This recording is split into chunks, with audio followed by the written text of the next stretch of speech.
Tidak ada yang akan mendengarmu.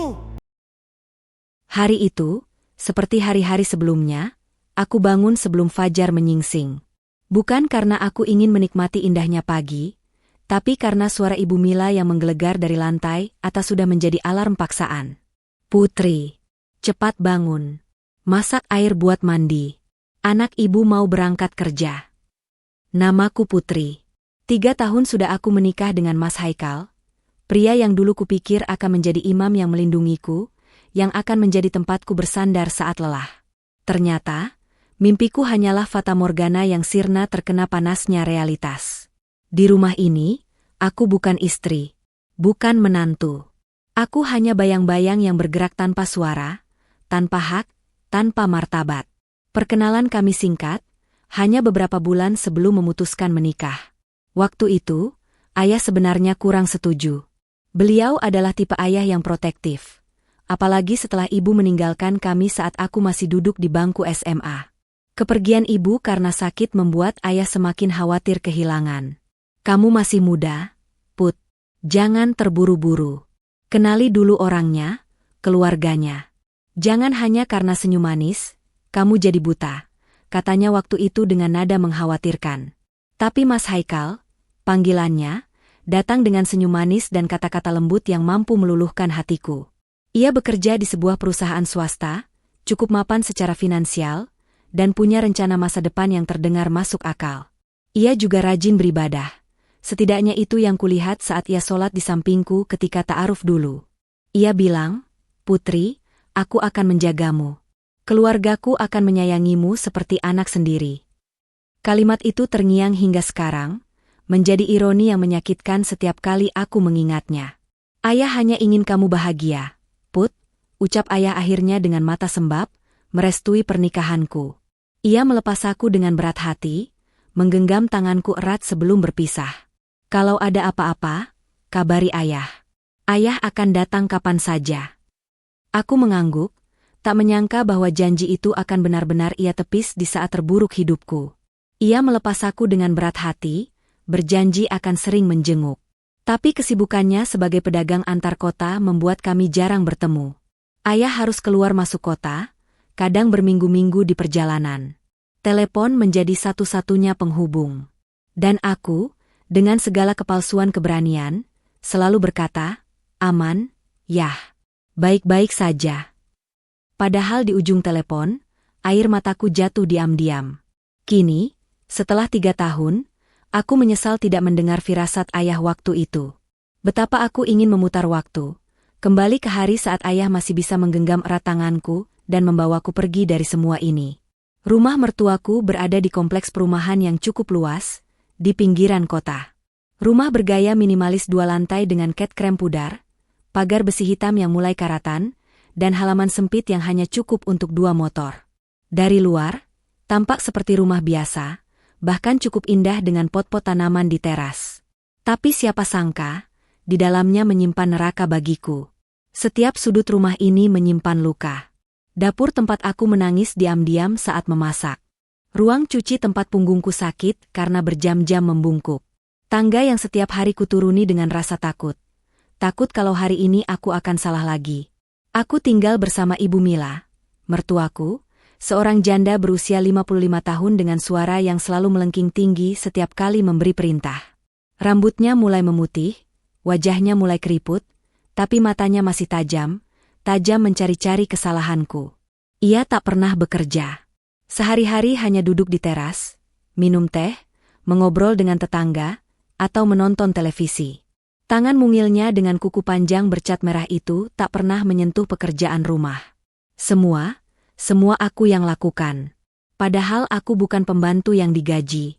Aku menantu yang seharusnya dibantu, bukan diperbudak.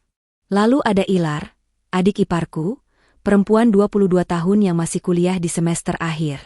Ia memiliki sifat manja sekaligus sombong, perpaduan yang mematikan. Ia anak emas Ibu Mila, tak pernah disentuh pekerjaan rumah sedikitpun. Ilar kan kuliah, capek. Biar kakak Putri aja yang ngerjain, begitu selalu alasan Ibu Mila.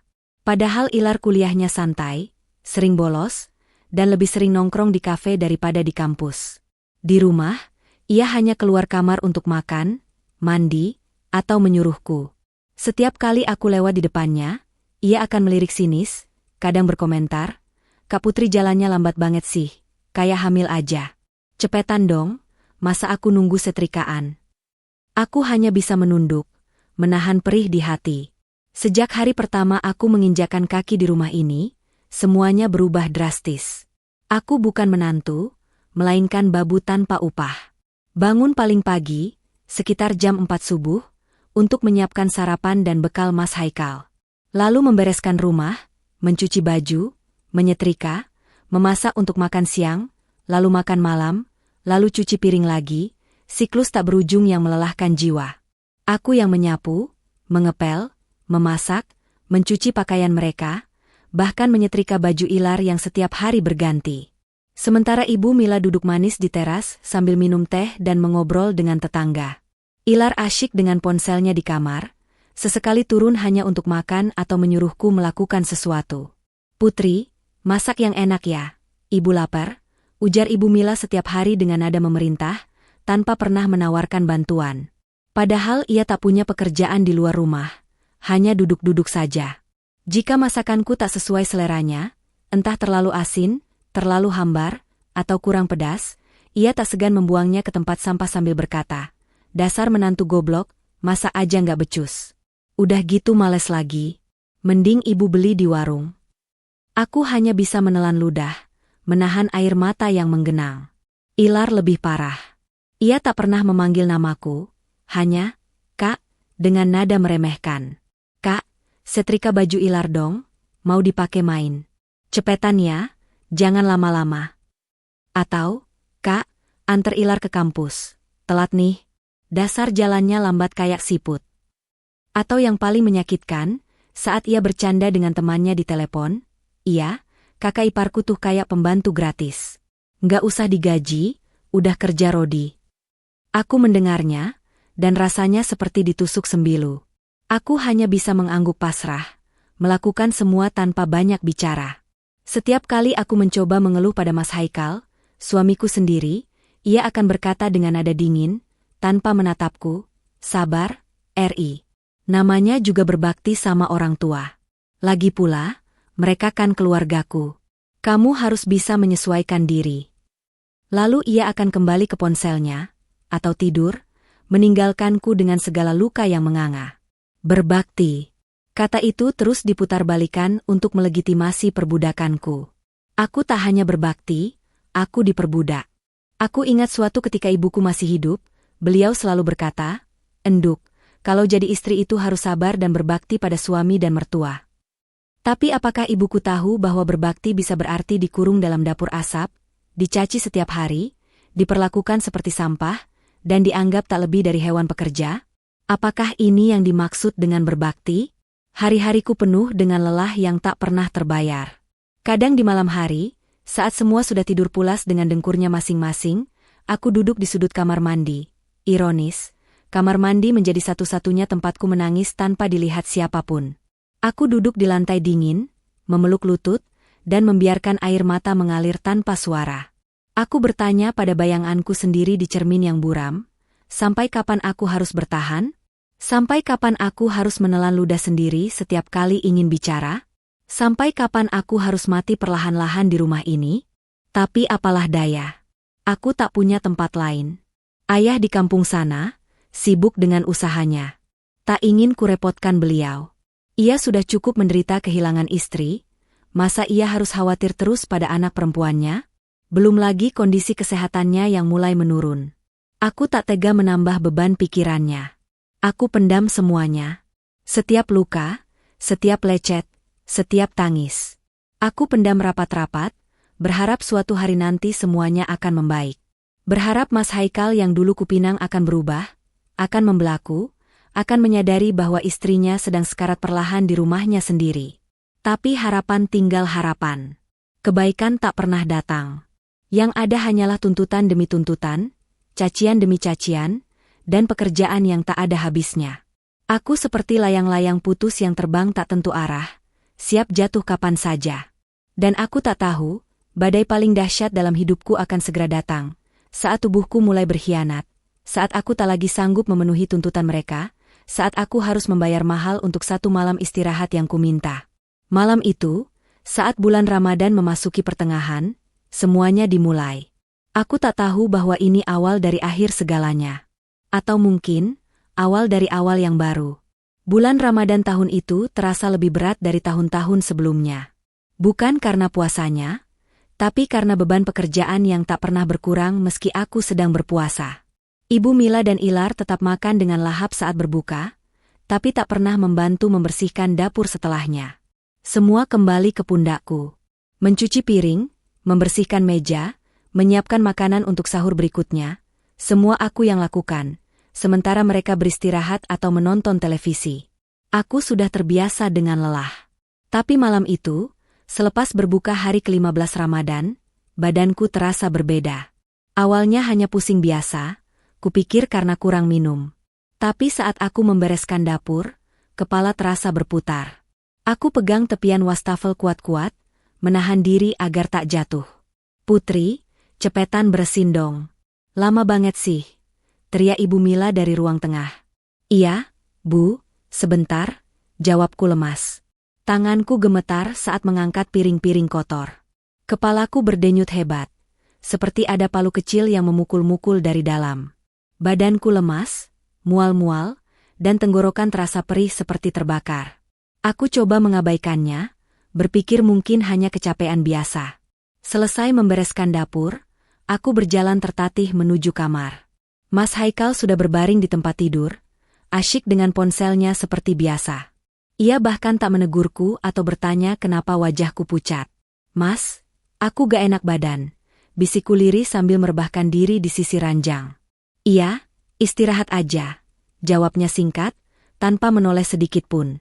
Matanya tetap terpaku pada layar ponsel, entah main game atau melihat media sosial. Aku memejamkan mata. Tubuhku terasa panas dingin secara bergantian. Keringat dingin membasahi kening, tapi di saat yang sama aku merasa kedinginan hingga tulang. Selimut tebal kulilitkan ke tubuh, tapi tak juga hangat. Dalam tidur yang tak nyenyak, aku bermimpi ibuku. Beliau tersenyum dan mengelus kepalaku lembut, seperti dulu saat aku kecil demam. Aku menangis dalam mimpi itu, menangis sejadi-jadinya. "Mak, kenapa Mak tinggalin Putri? Kenapa Mak pergi? Putri kesusahan, Mak. Putri sakit. Putri mau Mak." Ibuku hanya tersenyum dalam mimpi, lalu berangsur menghilang. Aku terbangun dengan wajah basah air mata. Mas Haikal sudah tertidur di sampingku, mendengkur kecil. Jam di dinding menunjukkan pukul 2:30 dini hari. Masih ada waktu beberapa jam sebelum sahur. Aku coba bangun, berniat minum obat di dapur. Tapi saat duduk, dunia terasa berputar hebat. Aku jatuh kembali ke bantal. Tubuhku seperti tak punya tenaga sama sekali. Otakku memerintah untuk bangun, tapi otot-ototku menolak. Aku mencoba lagi, kali ini lebih perlahan. Berhasil duduk, tapi pandangan berkunang-kunang. Akhirnya aku menyerah. Kurebahkan diri lagi, berpikir akan bangun setengah jam sebelum sahur. Mataku terpejam. Aku tak sadar waktu sudah berjalan, tak sadar bahwa azan subuh akan segera berkumandang, tak sadar bahwa badai amarah akan segera meledak di rumah itu. Aku hanya ingin istirahat, hanya ingin memulihkan tubuh yang sudah diambang batas. Tapi rupanya, keinginan sederhana itu terlalu mahal untuk ukuran seorang menantu seperti aku. Karena di rumah itu, aku tidak diizinkan sakit. Aku tidak diizinkan lemah. Aku harus selalu kuat, selalu siap sedia, selalu melayani, sampai suatu hari tubuh ini benar-benar runtuh. Dan hari itu, rupanya sudah tiba. Subuh masih gelap ketika pintu kamarku dibuka keras. Bantingan pintu yang membentur dinding membuatku tersentak kaget. Lampu kamar menyala tiba-tiba, silau menyakitkan di mataku yang baru saja terpejam beberapa jam. Ibu Mila berdiri di ambang pintu dengan muka merah padam, urat leher menonjol, mata melotot seperti hendak melahapku hidup-hidup. Rambutnya acak-acakan, daster lusuhnya berkibar-kibar karena napasnya yang memburu. "Putri, dasar pemalas. Tidur mulu kerjaan," teriaknya memecah kesunyian subuh. Teriakan itu memecah kesunyian subuh seperti petir di siang bolong.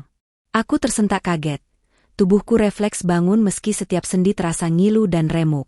Kepalaku berdenyut hebat, seperti ada ribuan jarum menusuk-nusuk otakku. Pandangan masih kabur, berkunang-kunang. Ibu Mila sudah berdiri di depan pintu kamarku dengan muka merah padam, urat lehernya menonjol, matanya melotot seperti ingin melahapku hidup-hidup.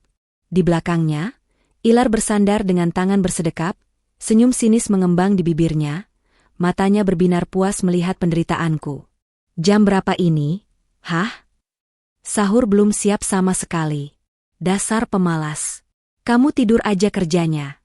Bentak Ibu Mila, suaranya memecah kesunyian pagi, menggetarkan jendela kamar. Mulutnya menyemburkan ludah saat berteriak, wajahnya merah padam seperti cabai. Aku mencoba bangkit, tubuhku terasa berat sekali, seperti ada beban bertonton menindihku. Kepala pusing setengah mati, mual luar biasa, dan tenggorokan kering perih seperti terbakar. Keringat dingin membasahi seluruh tubuhku, tapi aku juga kedinginan hebat. Panas dingin bergantian dalam hitungan detik. Bu, maaf. Putri lagi sakit. Badannya lemas, dari kemarin malam sudah gak enak badan. Jelasku dengan suara serak, hampir tidak keluar, seperti orang kehabisan napas. Ibu Mila mendengus keras, lalu tertawa sinis. Sakit? Sakit jiwa kali, ya? Dasar perempuan tak berguna. Masa masak sahur aja nggak bisa. Ibu aja yang lebih tua masih kuat bangun. Kamu yang muda kok lemesan. Hardiknya makin keras, jari telunjuknya hampir menusuk wajahku, kukunya yang panjang nyaris mencakar.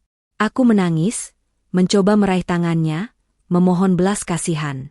Bu, tolong percaya sama Putri. Putri demam tinggi. Ibu Mila menarik tangannya kasar, lalu meludah ke lantai kamarku. Ceka. Alasan. Dasar hipokrit. Pura-pura sakit biar nggak kerja. Ilar ikut menimpali dari belakang, suaranya nyaring dengan nada mengejek yang sangat menyakitkan. Iya nih, dasar Kak Putri. Manja banget, dikit-dikit sakit. Masa iya kita harus beli makanan luar buat sahur karena dia? Udah gitu, kita semua jadi telat sahur nanti. Ini puasa batal karena kamu, ya? Dosa kamu tanggung, Kak. Ia maju selangkah, menunjuk-nunjuk wajahku dengan jari manisnya yang bercincin emas. Aku berusaha bangkit, tapi tubuhku terasa berat sekali. Kepalaku berdenyut hebat, tenggorokan kering perih, badan panas dingin bergantian. Mual luar biasa. Aku mencoba duduk, tapi dunia serasa berputar. Ibu maaf. Putri lagi sakit. Bisikku lirih, hampir tak terdengar. Sakit? Sakit? Ibu Mila mendekat, lalu tiba-tiba tangannya mencengkeram rambutku, menariknya keras hingga aku tersungkur jatuh dari ranjang. Sakit kamu? Sakit apa? Sakit males? Jam segini sahur belum siap. Dasar perempuan tak berguna. Aku menjerit kesakitan. Kepalaku terbentur lantai. Cengkeraman di rambut masih kuat, tak dilepaskan. Bu, Putri sakit, Bu demam. Tangisku. Tiba-tiba Mas Haikal muncul. Rambutnya masih acak-acakan, mata masih sembab. Ia melihatku di lantai, melihat ibunya, lalu menghela napas panjang dengan wajah kesal. Udah, Bu, udah. Kenapa sih pagi-pagi ribut? Tanyanya malas. Haikal, tahu nggak jam berapa ini? Sahur belum siap. Ini istri kamu. Tidur mulu. Itu lihat udah mau imsak gak bisa kita sahur. Ibu Mila berteriak pada anaknya sendiri. Mas Haikal menatapku dengan dingin. Matanya kosong tanpa iba. Eri, kamu tuh gimana? Cuma masak sahur aja nggak bisa. Aku merangkak, mencoba meraih kakinya. Mas, aku sakit. Mas, tolong demam. Tapi Mas Haikal menarik kakinya, lalu tiba-tiba melayangkan tamparan. Tamparan keras mendarat di pipi kiriku. Kepalaku oleng ke kiri ke kanan. Sakit? Sakit katamu? Jadi ini alasan kamu tidur terus? Teriaknya, napasnya memburu, wajahnya merah padam. Kita semua lapar. Sahur telat karena kamu. Dasar istri nggak guna.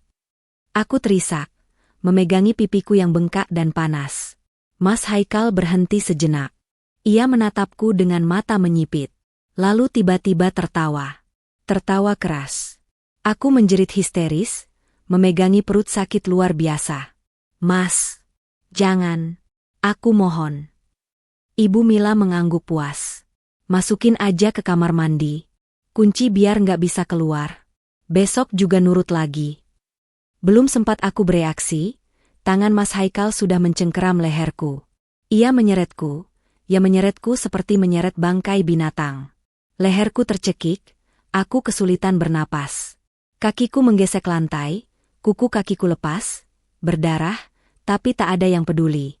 Tolong, tolong, tolong. Teriakku sekencang mungkin, berharap ada tetangga yang mendengar. Tapi Ilar menutup mulutnya sambil tertawa. Teriak aja, nggak ada yang dengar. Teriak aja sekuatmu, toh tetangga ada yang nolong. Mas Haikal terus menyeretku melewati ruang tamu, melewati dapur, menuju kamar mandi belakang. Pintu kamar mandi terbuka, gelap gulita. Ia mendorongku dengan sekuat tenaga hingga aku jatuh tersungkur. Kepalaku membentur dinding, mulutku berdarah lagi. Masuk. Jangan mikir keluar sebelum kamu sadar, teriak Mas Haikal. Aku merangkak ke arah pintu, tapi pintu sudah dibanting. Brak! Terdengar suara kunci diputar dari luar. 2 kali. 3 kali. Terkunci rapat. Mas, tolong. Aku minta maaf. Aku akan masak. Aku janji. Tolong buka. Teriakku histeris sambil mengetuk pintu sekuat tenaga. Dari balik pintu, terdengar tawa bertiga. Ibu Mila, Ilar, dan Mas Haikal. Mereka tertawa bersama. Nikmatin tuh, mantu gak sadar diri, teriak Ibu Mila.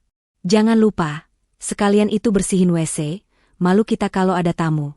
Ledek Ilar sambil cekikikan. Lalu suara Mas Haikal, suami yang tadi pagi masih tidur di sampingku.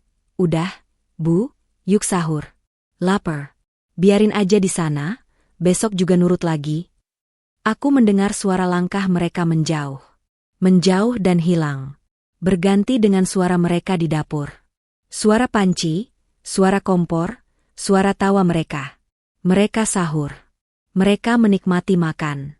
Sementara aku di sini, di kamar mandi gelap, dingin, sakit, sekarat. Aku jatuh tersungkur di lantai kamar mandi. Menangis sejadi-jadinya. Menjerit dalam hati. Berdoa pada Tuhan yang mungkin sedang menguji hambanya yang paling hina. Ya Allah, kenapa mereka tega? Setelah matahari terbit, kudengar suara Mas Haikal dan Ilar pamit. Pintu rumah dibuka dan ditutup. Motor dinyalakan, lalu menjauh. Mereka pergi bekerja dan kuliah, seolah hari ini adalah hari biasa. Seolah tak ada yang terjadi. Seolah istri dan kakak iparnya tidak sedang terkurung di kamar mandi. Tak lama kemudian, rumah sunyi.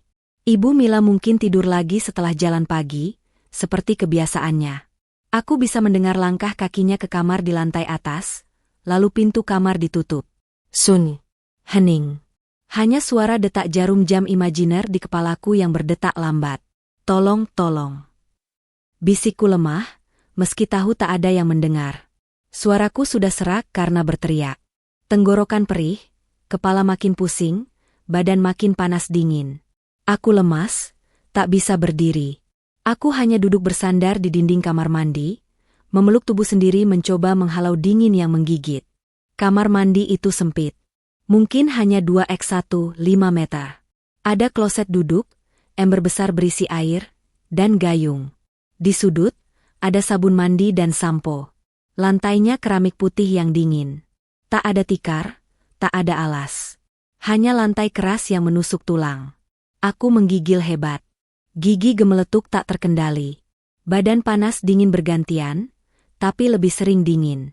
Keringat dingin membasahi bajuku, membuatnya basah dan lengket. Ditambah air yang tumpah dari ember saat aku jatuh tadi, membuat lantai basah dan bajuku makin basah. Waktu berjalan lambat.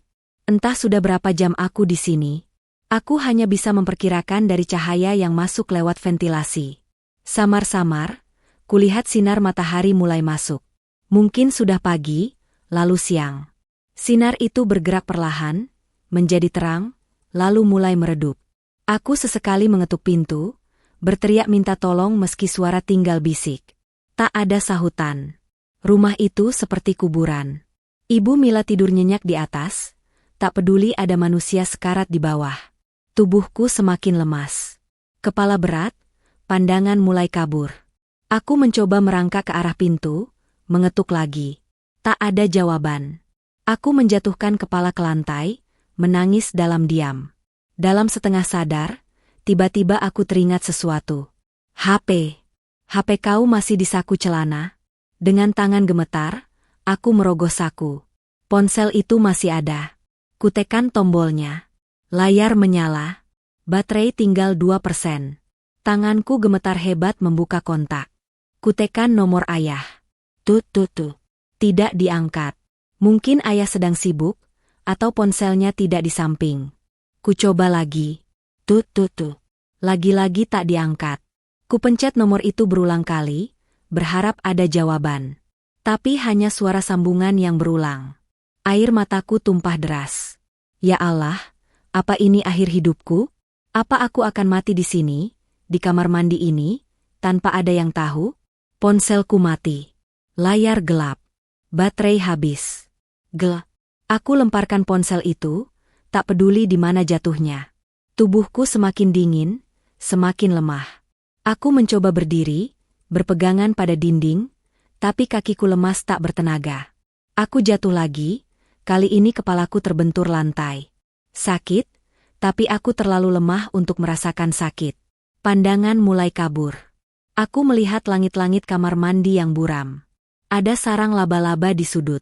Laba-laba kecil bergerak lambat. Aku iri padanya. Ia bisa keluar kapan saja, sementara aku terperangkap di sini. Ayah, maafkan Putri. Putri tak bisa jadi anak yang berbakti. Putri pergi duluan. Aku memejamkan mata. Dingin semakin dalam merasuk. Tubuhku menggigil hebat, lalu menggigil itu berhenti. Aku merasa hangat. Aneh, padahal aku kedinginan, tapi terasa hangat. Aku tahu itu tanda bahaya. Tanda tubuh menyerah. Aku akan mati di sini, ya Allah. Aku mencoba berdoa, tapi bibirku tak bisa bergerak. Aku hanya bisa berbisik dalam hati. Allah, ampuni dosaku. Terima aku di sisi mu. Lalu semua gelap. Aku tak lagi merasakan dingin, tak lagi merasakan sakit. Aku hanya merasakan kehampaan yang anehnya damai. Apakah ini mati? Apakah ini rasanya mati? Dalam kegelapan itu, aku melihat kilasan masa lalu. Ibuku tersenyum padaku. Ayah menggendongku waktu kecil. Pernikahanku dengan Mas Haikal, saat kami tersenyum bahagia. Lalu semua berubah jadi gelap. Gelap pekat. Aku tak tahu berapa lama aku tak sadar. Mungkin sebentar, mungkin lama. Yang kuingat, tiba-tiba pintu kamar mandi terbuka dengan keras. Seseorang menjerit. Suara itu familiar. Putri. Ayah. Itu suara ayah. Aku ingin menjawab, tapi tak ada suara keluar. Aku ingin membuka mata, tapi kelopak mataku terlalu berat. Aku hanya bisa mendengar samar-samar. Suara ayah menangis, menggendongku, berlari. Suara pintu mobil dibuka. Suara mesin meraung. Suara ayah berteriak-teriak minta tolong. Lalu gelap lagi. Gelap total. Tapi di dalam gelap itu, aku merasa hangat. Mungkin karena ayah. Ayah datang. Ayah menjemputku. Aku tak sendiri. Ayah, maafkan Putri. Putri sudah menyusahkan ayah lagi. Itu pikiranku yang terakhir sebelum semuanya benar-benar hitam. Ayahku, Bapak Samsul, sedang gelisah sejak subuh. Biasanya aku selalu telepon atau WhatsApp setiap sahur. Setidaknya sekadar mengucapkan selamat menunaikan ibadah puasa. Tapi hari itu, tak ada kabar sama sekali. Pukul 5 pagi ia coba telepon, tak diangkat. Pukul 6, lagi-lagi tak ada jawaban. Pukul 7, 8, 9, semua nihil. Hatinya makin tak karuan. Firasat buruk bergelayut di kepala. Tanpa pikir panjang, ia meluncur ke kotaku. 3 jam perjalanan terasa lama sekali.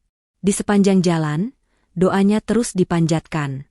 Ya Allah, lindungi anakku Putri. Jangan sampai terjadi apa-apa padanya. Keringat dingin membasahi keningnya meski AC mobil menyala. Pikirannya menerawang kemana-mana, membayangkan yang buruk-buruk. Sesampainya di depan rumah mertuaku, sekira pukul 4 sore, ia melihat Ibu Mila sedang duduk santai di teras. Bukan santai, tepatnya sedang asyik minum teh sambil membaca majalah, sesekali terkekeh sendiri. Di sebelahnya, Ilar main ponsel sambil sesekali tertawa. Mereka tampak begitu damai, begitu tenang, seolah tak ada yang terjadi. Ayah turun dari mobil dengan langkah tergesa. Wajahnya tegang, tapi ia berusaha sopan. "Selamat sore, Bu. Putri ada?" tanya ayah. Ibu Mila tersentak kaget. Wajahnya berubah pucat sesaat, sangat pucat, lalu berusaha tenang.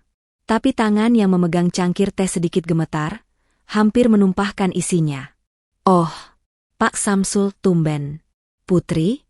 Putri lagi tidur? Mungkin. Capek kali, habis masak buat buka nanti," jawabnya gugup, matanya menghindar. Ayah curiga. Instingnya sangat kuat. Ia langsung masuk tanpa dipersilakan. Ibu Mila bangkit, coba menghalangi. "Pak, jangan masuk dulu. Putri lagi istirahat." Ayah tak peduli. Ia buka pintu kamarku. Kosong.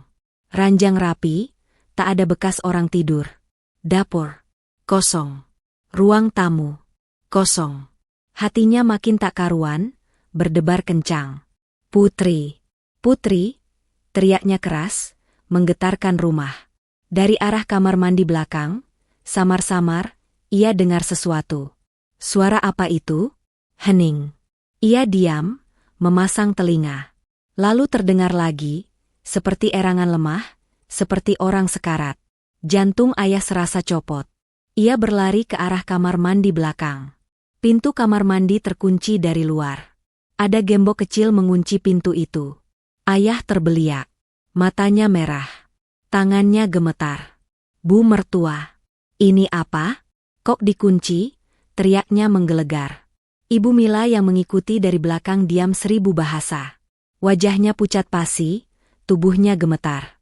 Ilar ikut keluar, ikut diam dengan wajah cemas. Ayah tak menunggu jawaban. Dengan sekali tendangan keras menggunakan sepatu botnya, gembok itu jebol. Pintu terbuka. Ayah terhenyak. Aku tergeletak di lantai kamar mandi yang dingin. Tubuhku pucat, sangat pucat, hampir putih seperti mayat. Bibirku membiru, kebiruan. Mataku terpejam rapat. Tanganku kaku dan dingin. Sangat dingin. Pakaianku basah kuyup. Rambutku basah dan kusut. Darah mengering di sudut bibir. Di lantai, ada genangan air bercampur darah dari lukaku. "Putri!" raung ayah, suaranya memecahkan langit. Ia langsung menggendongku, merasakan tubuhku yang dingin membeku. Tak bergerak, tak bernapas. Ayah mendekatkan telinga ke mulutku. Samar-samar, ada napas. Tipis, tapi ada. Syukurlah. Ia keluar dari kamar mandi sambil menggendongku. Ibu Mila, Ilar, dan Mas Haikal yang baru pulang kerja berdiri terpaku di ruang tengah. Mas Haikal pucat pasi melihatku di gendongan ayah. Pak Samsul ada apa?" tanya Mas Haikal gugup. Ayah berhenti. Ia menatap mereka satu persatu. Matanya merah menyala, api amarah berkobar hebat. Tapi ia tak bicara. Ia hanya menatap.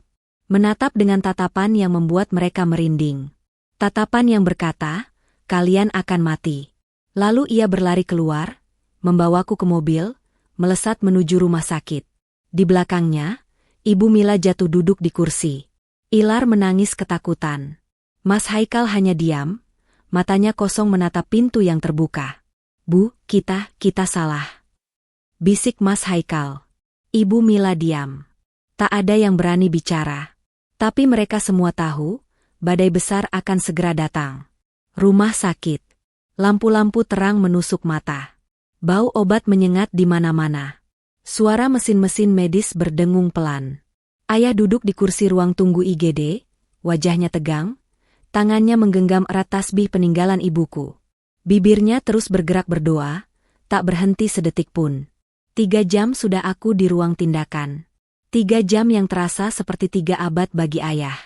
Ia menolak makan, menolak minum. Ia hanya duduk, memandangi pintu ruangan tempat aku dirawat. Pintu akhirnya terbuka. Seorang dokter wanita keluar dengan wajah lelah. Ayah langsung berdiri, hampir roboh karena lama duduk. "Dokter, bagaimana anak saya?" tanya ayah cemas. Suaranya bergetar. Dokter itu menghela napas panjang. "Pak, kondisi Putri cukup serius. Beliau mengalami hipotermia berat. Suhu tubuhnya 31 derajat Celcius saat datang, sangat rendah, di ambang kematian. Kami sudah melakukan tindakan pemanasan tubuh secara perlahan. Syukurlah, beliau selamat." Ayah menghela napas lega, hampir jatuh terkulai. Tapi dokter melanjutkan, "Tapi ada beberapa luka fisik yang kami temukan. Memar di leher, bekas cekikan. Luka di kepala akibat benturan. Dan beberapa luka di perut, bekas tendangan." Mata ayah melebar. Tangannya gemetar hebat. Ia mengepalkan tinju, menahan amarah yang hampir meledak. "Dan Pak, kami juga menemukan bahwa beliau positif hamil. Sekitar 6-7 minggu. Janinnya selamat, meski sempat mengalami stres berat. Beliau harus benar-benar istirahat total," tambah dokter. Hening. Ayah terpaku. Ia akan menjadi kakek. Cucu pertamanya. Tapi di saat seperti ini, dengan kondisi seperti ini, tubuh ayah bergetar hebat. Bukan karena sedih, tapi karena amarah yang memuncak. Mereka menendang perut anaknya. Mereka menendang perut yang mengandung cucunya. Mereka hampir membunuh 2 nyawa sekaligus.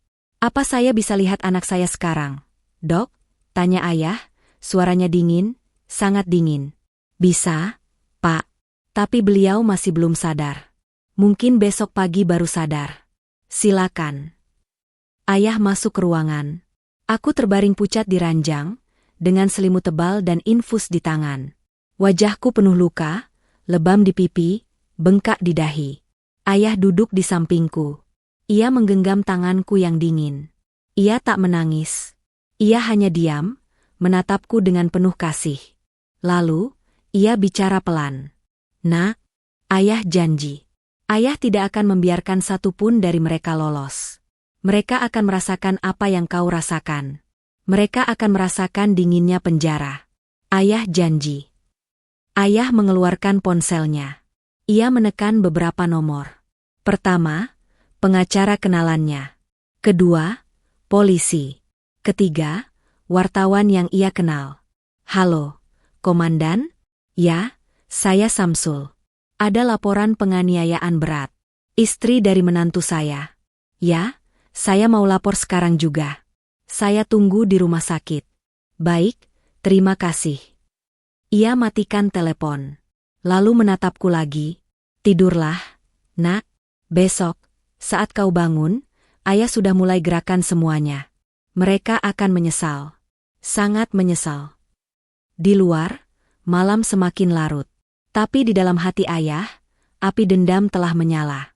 Api yang akan membakar habis keluarga itu. Tak akan ada ampun. Tak akan ada maaf. Hanya keadilan. Keadilan yang setimpal. Dunia terasa putih. Putih sekali. Apakah ini surga? Ataukah aku sudah mati?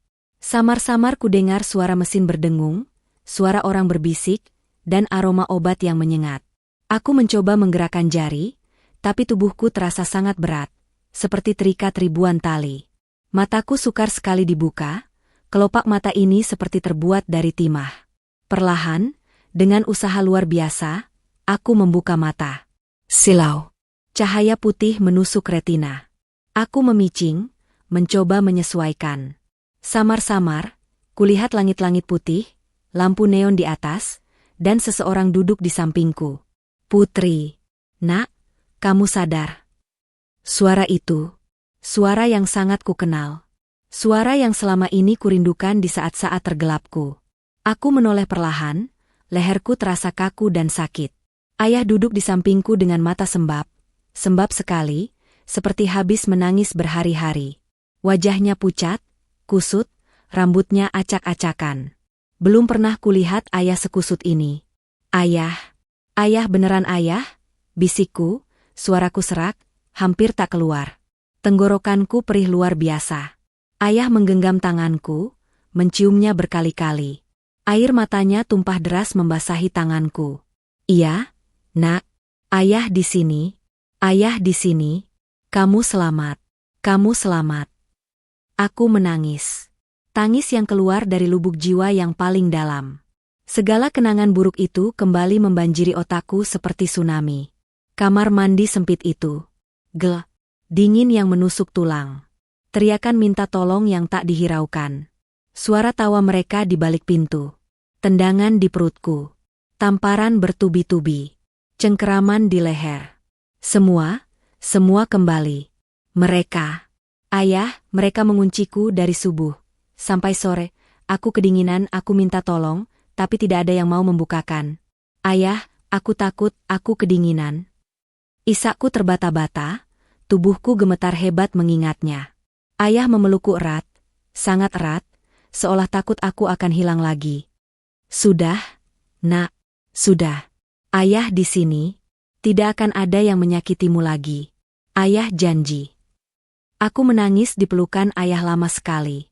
Air mata yang tertahan selama 3 tahun, air mata atas semua perlakuan buruk, semua cacian, semua rasa sakit, semua keluar saat itu juga. Bajuku basah, sprei basah, tapi aku tak peduli. Aku hanya ingin menangis sepuasnya. Pintu ruangan terbuka. Seorang dokter perempuan masuk dengan senyum ramah. Ia melihat kami, lalu berkata lembut, "Oh, sudah sadar, Bu Putri? Syukurlah. Saya periksa sebentar ya." Dokter itu memeriksa tekanan darahku, mendengarkan detak jantungku, memeriksa refleks mataku. Aku hanya pasrah, masih terlalu lemas untuk bereaksi apapun. Kondisi ibu sudah stabil. Suhu tubuh sudah normal. Tapi ibu masih harus banyak istirahat. Luka di kepala dan memar di tubuh perlu perawatan. Dan dokter itu berhenti sejenak, menatap ayah, lalu menatapku lagi. "Apakah ibu sudah tahu kalau ibu hamil?" Aku terkesiap. "Hamil?" Mataku membeliak menatap dokter, lalu menatap ayah. Ayah hanya tersenyum getir sambil menggenggam tanganku. "Hamil? Dokter, maksudnya saya hamil?" Tanyaku tak percaya. "Ya, Bu. Sekitar 6-7 minggu. Janinnya selamat, meski ibu sempat stres berat dan mengalami hipotermia. Tapi syukurlah, janinnya kuat. Ibu harus banyak istirahat dan jangan stres." Aku diam. Lidahku keluh.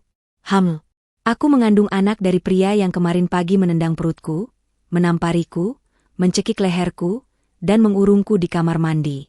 Anak dari pria yang tega membiarkanku sekarat di lantai dingin. Anak dari Mas Haikal. Ayah menatapku, tahu apa yang kupikirkan. "Nak, kamu bingung?" Aku mengangguk pelan. Air mata kembali mengalir. "Ayah, aku bingung. Anak ini, anak Mas Haikal. Tapi dia tega melakukan itu semua padaku. Dia tendang perutku, ayah. Dia tendang. Dia hampir membunuh anaknya sendiri tanpa tahu." Ayah menghela napas panjang. Tangannya mengusap kepalaku lembut. "Ayah tahu, nak. Ayah tahu semua. Dokter sudah bilang soal luka di perutmu. Tapi ingat, anak ini tidak bersalah. Anak ini tidak memilih ayahnya. Anak ini adalah titipan Allah untukmu, untuk kita." Aku terisak. "Tapi ayah, bagaimana aku bisa membesarkan anak dari pria yang menyiksaku?" Ayah memandangku dengan mata tegas. "Kamu akan membesarkannya dengan kasih sayang. Nak, kamu akan memberinya cinta yang tak pernah kamu dapat dari suamimu. Kamu akan menjadi ibu yang hebat untuknya. Dan ayah akan menjagamu berdua. Ayah janji, tidak akan ada lagi yang menyakiti kalian." Aku memeluk ayah erat-erat. Dalam pelukan ayah, untuk pertama kalinya setelah 3 tahun, aku merasa aman. Merasa dilindungi. Merasa dicintai. "Dokter, anak saya bisa pulang kapan?" tanya ayah. "Besok lusa, Pak. Kami mau observasi dulu, takut ada komplikasi. Dan ibu butuh istirahat total," jawab dokter. Setelah dokter keluar, ayah kembali duduk di sampingku.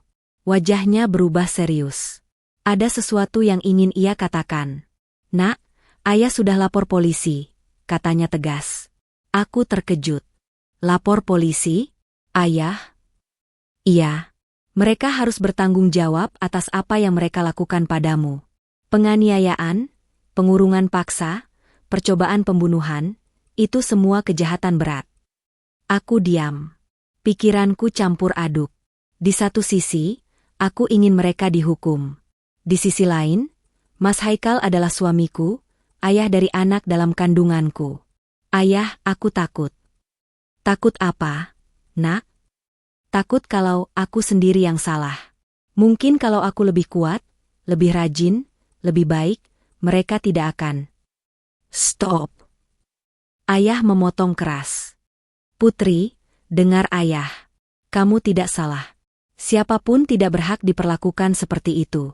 Sakit atau sehat, rajin atau malas, itu tidak memberi hak siapapun untuk menyiksa orang lain. Apalagi suamimu sendiri. Apalagi sampai mengurung di kamar mandi seharian. Itu kejam, Putri. Itu sadis. Mereka bukan manusia. Aku menangis lagi. Kata-kata ayah seperti palu yang menghancurkan tembok rasa bersalah yang selama ini kubangun. Selama ini aku selalu merasa salah.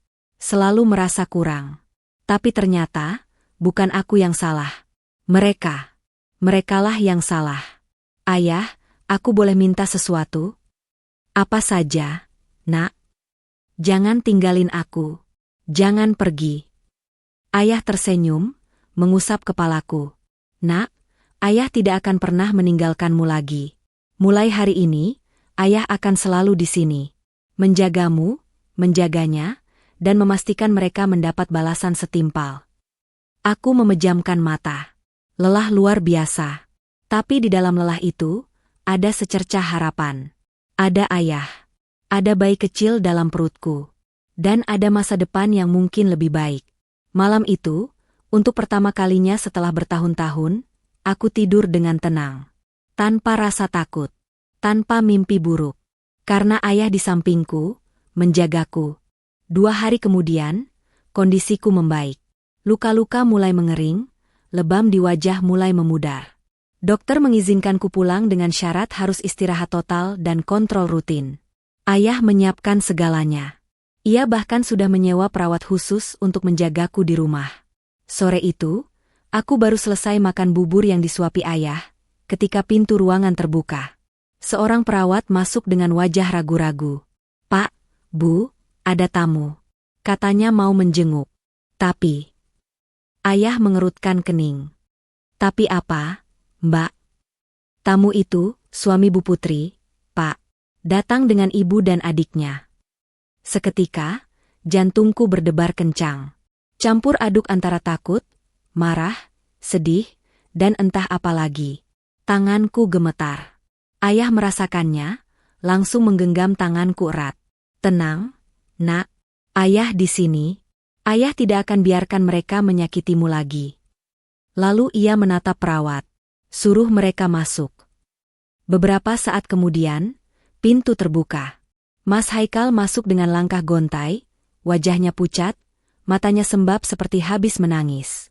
Di belakangnya, Ibu Mila dengan daster lusuhnya, wajahnya kusut, rambutnya acak-acakan. Ilar di belakang sekali, menunduk, tak berani menatapku. Melihat mereka, tubuhku otomatis tegang. Kenangan buruk itu kembali.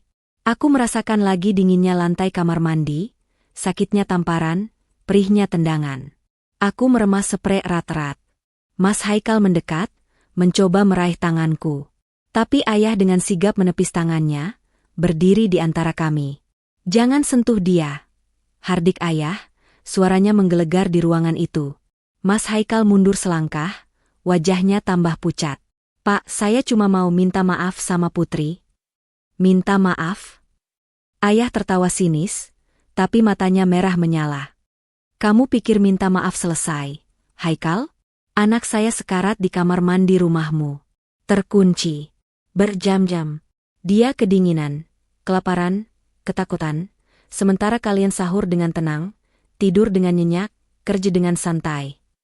Pak, saya minta maaf, saya nggak nyangka bakal separah itu. Isak Mas Haikal, benar-benar menangis. Nggak nyangka? Anak saya bilang sakit. Dia minta tolong. Dia berkali-kali minta maaf. Dan kalian diem aja. Kalian kunci dia. Bahkan kalian tertawa. Tertawa, Haikal. Kalian tertawa saat ngurung dia. Ibu Mila maju, mencoba ikut bicara. Pak Samsul, saya sebagai ibu mertua juga minta maaf. Saya mungkin terlalu marah. Ayah menoleh ke arah Ibu Mila dengan tatapan sangat tajam. Ibu? Ibu mertua? Ibu yang baik? Ibu tahu anak saya sakit? Tapi ibu tidur siang dengan nyenyak saat dia sekarat di kamar mandi. Ibu duduk santai di teras sorsor saat dia tergeletak tak sadarkan diri. Ibu berani bilang ibu-ibu mertua yang baik? Ibu Mila menangis, benar-benar menangis. Saya nggak tahu, Pak, saya kira dia cuma pura-pura. Pura-pura? Peura-peura? Anak saya masuk rumah sakit dengan hipotermia. Suhu tubuh 31 derajat. Itu ambang kematian. Dan ibu bilang pura-pura? Ilar yang dari tadi diam, tiba-tiba bersuara lirih. Kak, aku minta maaf, aku ikut-ikutan ibu dan kakak. Ayah menatap Ilar dengan dingin. Kamu, Dik, kamu yang merekam semuanya. Kamu yang tertawa saat kakak iparmu diseret. Kamu yang bilang, nikmatin tuh, sambil cekikikan. Dan sekarang kamu minta maaf? Cengeng. Ilar terisak, tak sanggup berkata apa-apa. Mas Haikal kembali mencoba mendekat. Kali ini ia berlutut di samping ranjangku. Put, aku minta maaf. Aku suami yang jahat, aku nggak pantas jadi suamimu, tapi aku mohon maafin aku. Aku menatapnya. Pria yang dulu kupinang dengan penuh harapan. Pria yang pernah berjanji di hadapan penghulu dan saksi untuk menjagaku. Kini berlutut di depanku dengan air mata. Tapi entah mengapa, hatiku terasa dingin. Sangat dingin. Seperti dinginnya lantai kamar mandi itu. Mas, suaraku lirih, tapi tegas. Kamu tendang perutku. Kamu tampar aku berkali-kali. Kamu cekik leherku. Kamu seret aku di lantai. Kamu kunci aku di kamar mandi gelap. Kamu tinggalin aku sekarat. Dan kamu pikir minta maaf cukup. Mas Haikal terisak hebat. Aku nggak tahu kalau kamu hamil, Put, aku nggak tahu. Seandainya aku nggak hamil, boleh gitu? Seandainya aku cuma sakit biasa, pantas dikurung? Seandainya aku nggak hamil, pantas ditendang? Tiba-tiba emosiku meledak. Aku berteriak, menangis, gemetar hebat. Ayah segera memelukku. Sudah, nak, sudah. Jangan stres. Ingat janinmu. Mas Haikal masih berlutut, menangis. Maaf, Put, maaf. Ibu Mila dan Ilar juga menangis di belakang. Ruangan itu penuh dengan tangis. Tapi tangis mereka tak mampu menghapus dingin yang kurasakan. Ayah menatap mereka dengan dingin.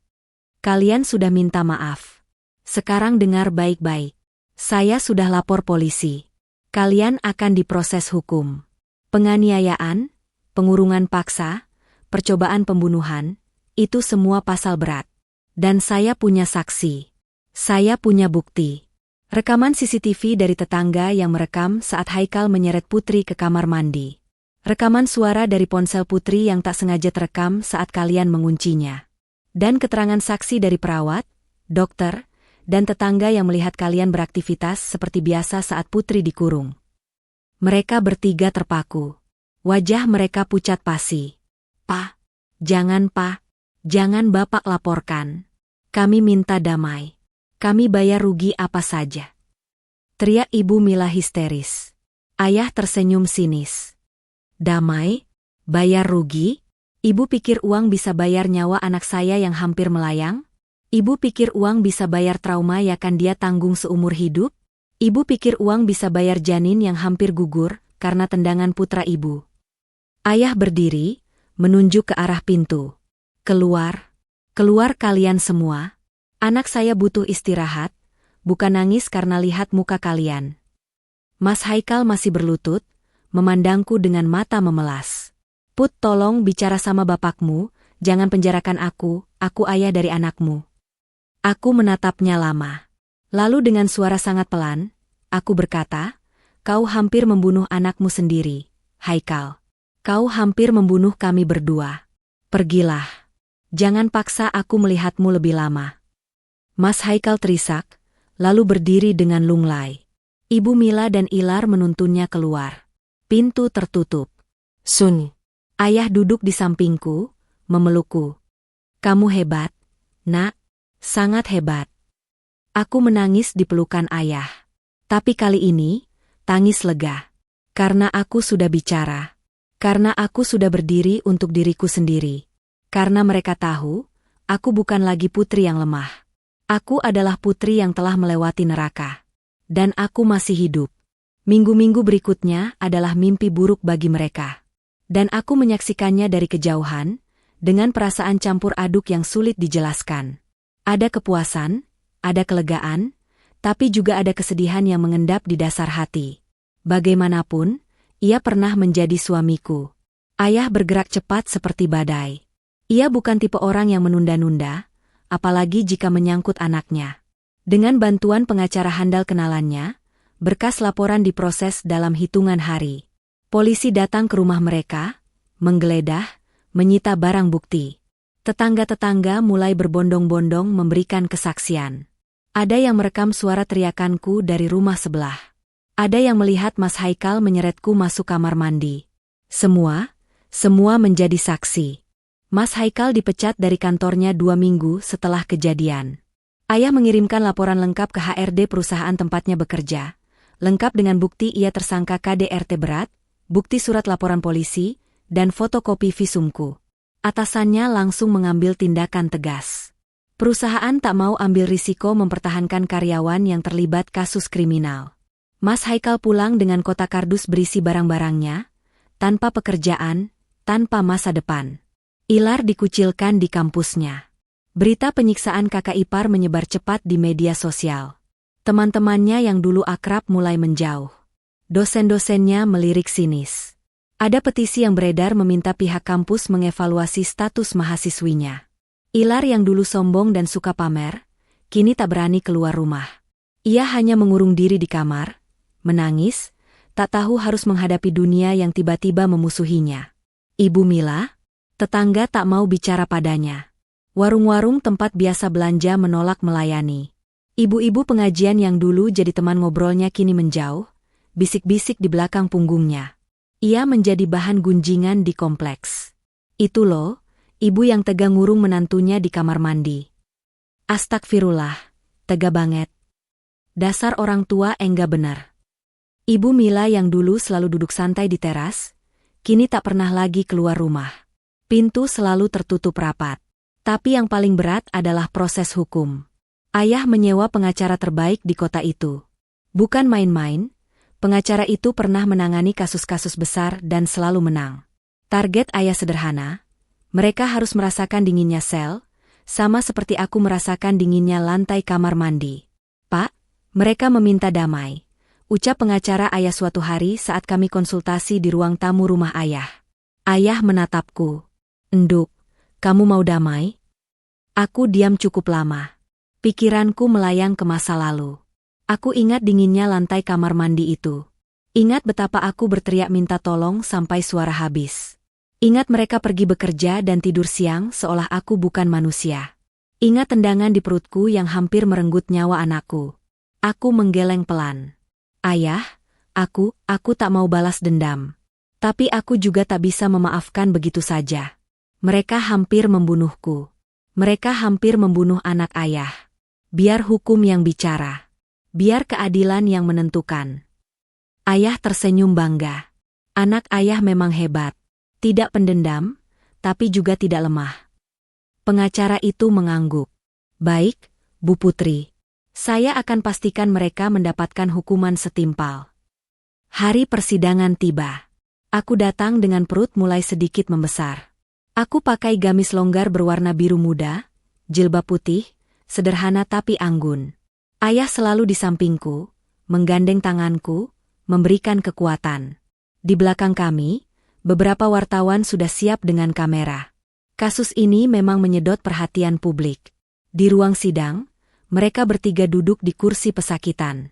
Mas Haikal tampak kurus kering, kemejanya longgar di badan, matanya cekung dengan lingkaran hitam di bawahnya.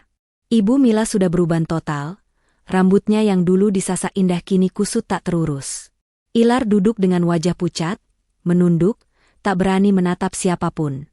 Di persidangan, mereka bertiga menangis terseduh-seduh minta maaf.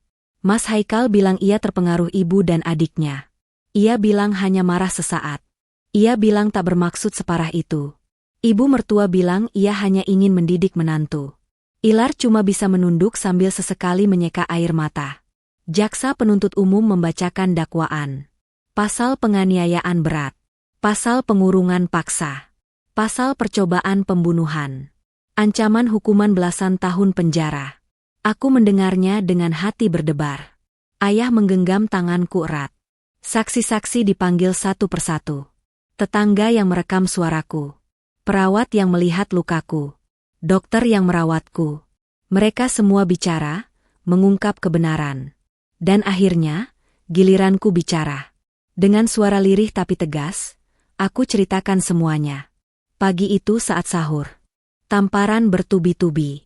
Tendangan di perut. Cekikan di leher. Dikunci di kamar mandi. Dingin yang menusuk. Teriakan minta tolong yang tak dihiraukan. Ponsel yang mati. Dan gelap yang menyelimuti. Aku tak menangis saat bicara. Aku sudah menangis terlalu banyak. Tapi suaraku bergetar saat berkata, saya hamil, Yang Mulia. Suami saya sendiri menendang perut saya yang mengandung anaknya. Ibu mertua saya meludahi wajah saya. Adik ipar saya merekam semua dan menertawakan saya. Mereka mengurung saya seharian sampai saya hipotermia. Jika ayah saya datang setengah jam lebih lambat, saya dan anak saya akan mati. Hening di ruang sidang. Beberapa orang menangis. Hakim perempuan itu menghela napas panjang. Matanya berkaca-kaca. Hakim mengetuk palu. Sidang ditunda 1 minggu untuk putusan. Minggu berikutnya, vonis dibacakan. Hakim mengetuk palu dengan tegas. Mas Haikal, 5 tahun penjara. Ibu Mila, 3 tahun penjara. Ilar, 2 tahun penjara dengan masa percobaan karena masih mahasiswa, tapi wajib lapor dan denda 200 juta rupiah. Ayah menerima putusan itu. Katanya, biar mereka rasakan bagaimana dikurung. 5 tahun. 3 tahun. 2 tahun. Tidak sebanding dengan apa yang mereka lakukan padaku? Mungkin. Tapi setidaknya, mereka akan merasakan dinginnya sel. Mereka akan merasakan terkungkung. Mereka akan tahu bagaimana rasanya tak bisa keluar seenaknya. Saat mereka digiring keluar ruang sidang, Ibu Mila menatapku dengan mata penuh kebencian. Kamu puas, Putri, melihat mertuamu masuk penjara? Dasar perempuan enggak tahu diuntung. Aku hanya diam. Ayah melangkah maju, berdiri di depanku. Ibu, anak saya tidak puas. Tapi keadilan sudah bicara. Selamat menikmati hukuman. Mas Haikal tak berani menatapku. Bahkan saat petugas memborgolnya, ia hanya tertunduk. Lelaki yang dulu kukira akan melindungiku, kini harus merasakan bagaimana terkungkung dalam sel sempit. Sama seperti aku di kamar mandi itu. Hanya saja, mereka pantas mendapatkannya. Mereka pantas merasakan dinginnya lantai, gelapnya ruangan, dan sunyinya malam tanpa ada yang peduli. Saat mobil tahanan membawa mereka pergi, aku menarik napas panjang. Udara terasa lebih segar. Dunia terasa lebih ringan. Ayah memelukku. Sudah lega, Nak? Aku menggeleng. Bukan lega, Ayah. Tapi, tenang. Akhirnya ada keadilan. Ayah mengusap kepalaku. Iya, Nak. Keadilan memang kadang lambat, tapi pasti. Sekarang, pulang. Istirahat. Jaga kandunganmu. Kami berjalan meninggalkan gedung pengadilan. Matahari bersinar cerah di atas kami. Tanganku terkulai di perut yang mulai membuncit. Di dalam sana, ada kehidupan baru. Ada harapan baru. Ada masa depan yang menanti. Aku, Putri, telah melalui neraka. Tapi aku selamat. Dan aku akan hidup. Untuk diriku. Untuk anakku. Dan untuk ayah yang selalu menjagaku. 3 bulan setelah vonis dijatuhkan, hidupku perlahan membaik. Aku tinggal bersama ayah di rumah masa kecilku di kampung. Rumah itu sederhana, tapi penuh kenangan indah. Ada pohon mangga di halaman yang dulu sering kupanjat waktu kecil. Ada sumur tua di belakang yang airnya masih jernih. Ada suara ayam berkokok setiap pagi dan gemercik air sungai kecil di kejauhan. Ayah memanjakanku dengan segala perhatian yang dulu jarang kudapat karena kesibukannya.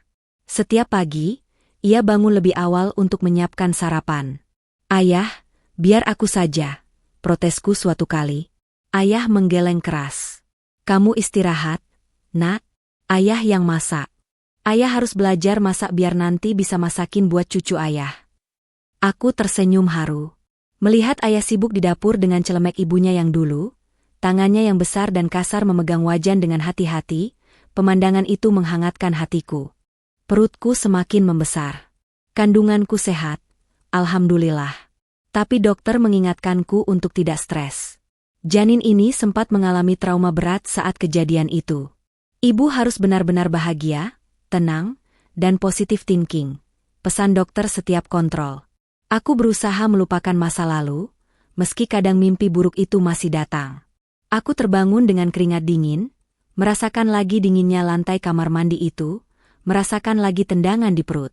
Tapi setiap kali terbangun, ayah selalu ada. Entah bagaimana ia bisa tahu, ia selalu muncul di pintu kamarku dengan segelas susu hangat. "Mimpi buruk lagi, Nak?" tanyanya lembut. Aku mengangguk, masih gemetar. Ayah duduk di sampingku, mengusap punggungku. "Sudah, Nak, itu hanya mimpi. Kamu aman di sini. Ayah jagain. Tidak akan ada yang bisa menyakitimu lagi." Kata-kata ayah selalu mampu menenangkanku. Aku minum susu hangat itu, lalu tidur lagi dengan tenang. Karena ayah di sampingku. Suatu sore, saat aku sedang duduk di teras menikmati matahari sore sambil mengelus perutku, seorang wanita parubaya datang. Ia mengendarai motor butut, pakaiannya sederhana, wajahnya letih. Tapi matanya mirip seseorang. Matanya mirip Mas Haikal. "Putri, ya?" tanyanya ragu dari balik pagar. "Iya, saya Putri." "Ada perlu apa, Bu?" balasku hati-hati. Wanita itu menangis. Tangisnya pilu, menyesakkan. Saya Ibu Haikal, maksud saya ibu kandung Haikal. Bukan Ibu Mila." Aku terkejut. Sepanjang pernikahanku, tak pernah sekalipun Haikal bercerita tentang ibu kandungnya. Yang ku kenal hanya Ibu Mila, ibu tirinya yang kejam itu. Ayah keluar dari rumah, berdiri di sampingku dengan waspada. "Ada apa, Put?" "Ini ibu kandung Mas Haikal, Ayah."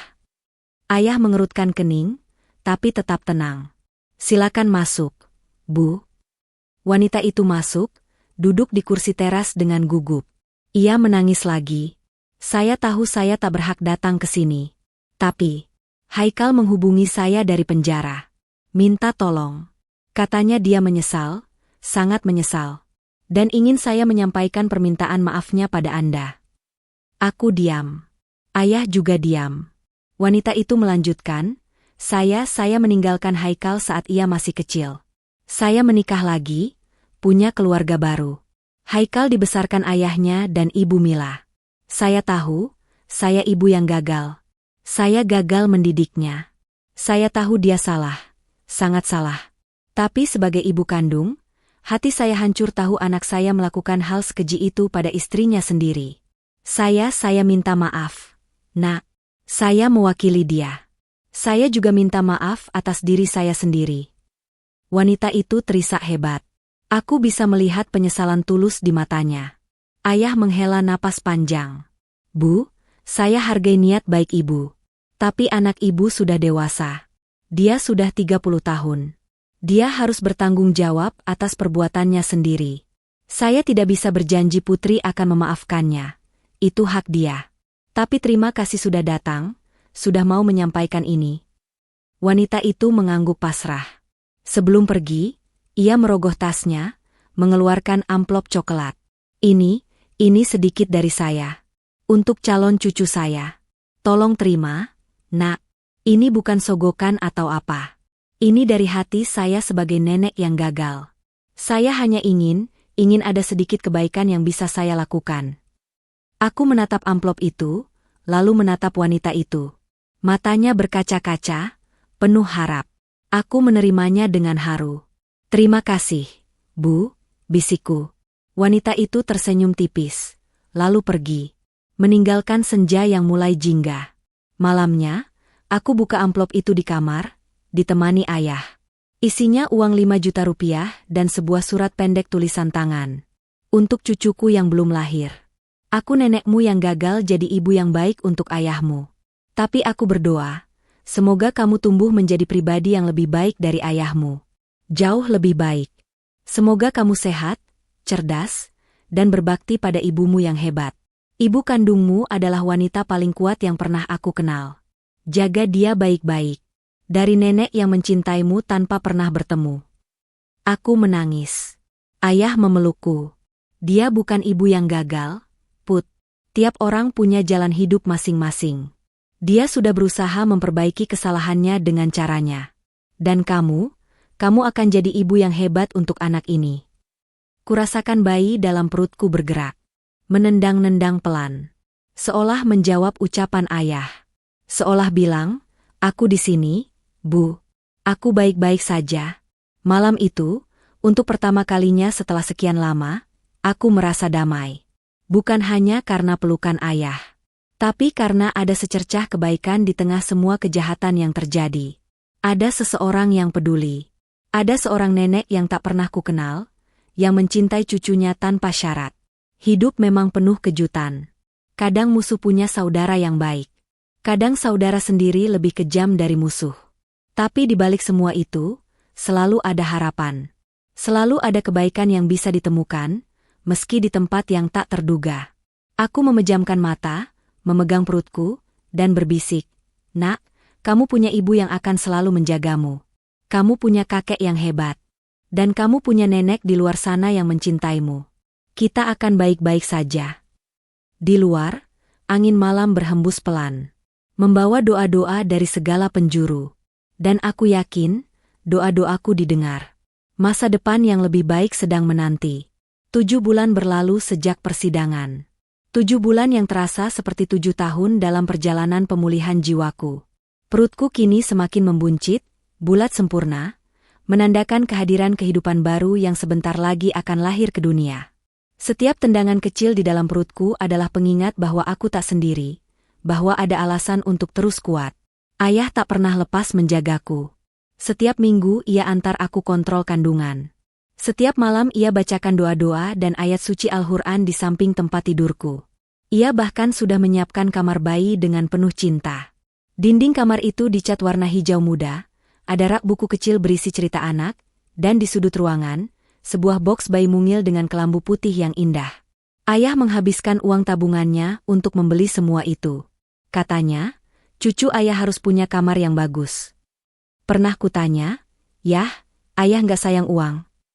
Ayah tertawa. Uang bisa dicari, Put. Tapi senyum cucu ayah yang pertama, itu nggak ternilai. Suatu malam di bulan ke-8 kehamilanku, aku terbangun dengan perut mulas. Awalnya kira hanya kontraksi palsu. Tapi rasa mulas itu semakin kuat dan teratur. Aku mencoba bangun, tapi air ketubanku pecah. Basah. Panik. Ayah, teriakku sekuat tenaga. Ayah muncul dalam hitungan detik. Matanya langsung fokus. Tak ada panik, hanya sigap. Kontraksi, Nak. Aku mengangguk, menahan sakit. Ayah menggendongku dengan hati-hati, membawaku ke mobil. Sepanjang jalan ke rumah sakit, ia terus bicara, menenangkanku. Napas, Nak. Napas yang teratur. Kamu kuat. Kamu bisa. Sampai di rumah sakit, aku langsung digotong ke ruang bersalin. Proses persalinan berlangsung selama 8 jam. 8 jam yang melelahkan, menyakitkan, tapi juga penuh haru. Ayah tak diizinkan masuk, tapi ia duduk di luar, berdoa tanpa henti, menggenggam tasbih peninggalan ibuku. Dan akhirnya, setelah perjuangan panjang, terdengar suara tangis. Tangis pertama yang begitu keras, begitu indah. Dokter menggendong bayi merah mungil dan meletakkannya di dadaku. Selamat, Bu. Anak perempuannya sehat dan sempurna. Aku menangis haru. Bayi mungil itu, dengan mata terpejam dan rambut tipis basah, bergerak-gerak kecil di dadaku. Aku mencium keningnya. Halo, sayang. Ibu sudah nunggu kamu. Ayah masuk beberapa menit kemudian, setelah diizinkan. Wajahnya basah air mata. Ia mendekati boks bayi, menatap cucunya dengan takjub. Cantik sekali, seperti ibunya dulu waktu bayi, bisiknya, suaranya bergetar. Ia menggendong bayi itu dengan sangat hati-hati, seolah memegang benda paling berharga di dunia. Dan memang, itu adalah benda paling berharga di dunia. Aku menamainya Aisyah Ratnasari. Aisyah, dari ibunda tercinta. Ratna, dari almarhumah ibuku. Dan Sari, sebagai harapan agar hidupnya semerbak mewangi, penuh kebaikan dan kebahagiaan. Hari-hari setelah kelahiran Aisyah dipenuhi suara tangis dan tawa. Aisyah bayi yang aktif, sering bangun tengah minta susu. Tapi ayah tak pernah mengeluh. Ia selalu bangun bersamaku, membantu menyiapkan susu, menggendong Aisyah saat aku kelelahan. Yah, ayah istirahat saja. Nanti capek, kataku suatu malam saat ayah menggendong Aisyah sambil bergoyang pelan. Ayah tersenyum. Capek? Ayah justru senang. Ini yang ayah tunggu-tunggu. Dulu waktu kamu bayi, ayah sibuk kerja, gak bisa nemenin kamu seperti ini. Sekarang ayah punya kesempatan kedua. Biar ayah nikmati. Aku terharu. Ayah benar-benar berubah. Pria yang dulu selalu sibuk dengan dagangannya, kini rela begadang demi cucu perempuannya. Cinta memang mengubah segalanya. Suatu sore, saat Aisyah tidur siang, aku duduk di teras membaca buku. Sebuah mobil mewah berhenti di depan rumah. Seorang pria parubaya berjas rapi turun, diikuti seorang wanita muda berjilbab yang kelihatan gugup. Pria itu berwajah teduh, berwibawa, dengan rambut sedikit memutih di pelipis. Maaf, apakah ini rumah Bapak Samsul? Tanya pria itu sopan. Iya, ada perlu apa, Pak? Sahutku. Wanita muda di sampingnya tiba-tiba menangis melihatku. Kak Putri? Kak Putri yang dulu di rumah Ibu Mila? Aku tertegun. Kuperhatikan wajahnya lebih saksama. Ada ingatan samar tentang gadis kecil berambut lurus yang dulu sering main ke rumah, yang diam-diam membantu aku cuci piring saat yang lain sibuk sendiri. Kamu? Nisa? Tanyaku tak yakin. Iya, Kak. Aku Nisa. Masih ingat? Ia tersenyum sambil menyeka air mata. Aku ingat. Nisa kecil. Adik sepupu Ilar. Dulu usianya sekitar 12 tahun saat aku baru menikah. Ia sering main ke rumah, dan aku satu-satunya yang pernah menyisir rambutnya, mengajaknya mengobrol, memberinya camilan. Ia selalu bilang, Kak Putri baik banget. Nanti kalau Nisa gede, Nisa mau kayak kakak. Kini ia sudah dewasa. Mungkin 22 tahun, sebaya Ilar. Tapi matanya masih sama, polos dan tulus. Pria di sampingnya maju.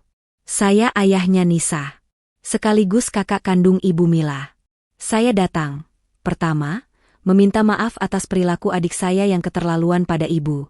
Kedua, saya punya tawaran. Ayah keluar rumah, berdiri di sampingku dengan waspada. Tawaran apa, Pak? Saya tahu keluarga saya sudah menghancurkan hidup Putri. Tapi saya tidak ingin keburukan keluarga saya berlanjut. Saya punya perusahaan ekspor-impor di Jakarta, dan saya butuh orang yang jujur, pekerja keras, dan punya integritas. Bapak Samsul, saya dengar Bapak pernah punya pengalaman di bidang ini. Ayah mengangguk hati-hati. Benar, Pak. Dulu saya pernah kerja di perusahaan ekspor-impor sebelum usaha sendiri. Saya ingin mengajak Bapak bekerja sama. Bapak jadi mitra saya. Saya akan modal usaha, Bapak yang jalankan.